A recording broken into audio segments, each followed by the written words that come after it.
По всей стране полным ходом идут приготовления к новому учебному году. Родители штурмуют магазины и рынки в поисках школьных принадлежностей и одежды, а специальные школьные ярмарки становятся настоящим спасением для многих семей. Одна из таких ярмарок, расположенная около центрального рынка Назрани, предлагает широкий ассортимент товаров для учеников. Разноцветные рюкзаки, яркие пеналы, тетради с любимыми героями. Прилавки ломятся от изобилия товаров.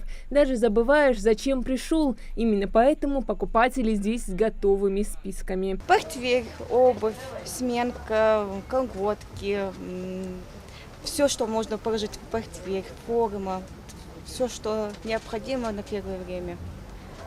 Поставили список, идем по списку. Стоимость базового набора школьника по сравнению с прошлым годом увеличилась на 7%. Простая шариковая ручка стоит от 15 до 30 рублей. Дневники можно приобрести за 80. В список входят и тетради. Простые за 7 рублей, общие за 30 и выше. В среднем вся канцелярия на одного ребенка обходится в пределах 4000. Для Заремы Мархиевой в новинку собирать школьника. Ее дочка только идет в 1 класс. Ко всем приготовлениям Зарема относится с особым трепетом. Берет только то, что нравится дочке. Тут мы купили 2 пары обуви, колготки, очень много всего. По ценам доступно. Девочки, спасибо, молодцы, уступают нам. Савочка, ты довольна?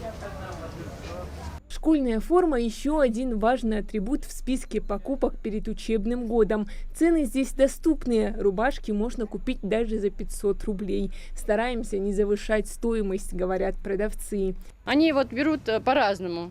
Есть 2-3 штуки, чтобы поменять. Надо же, в любом случае, в течение года.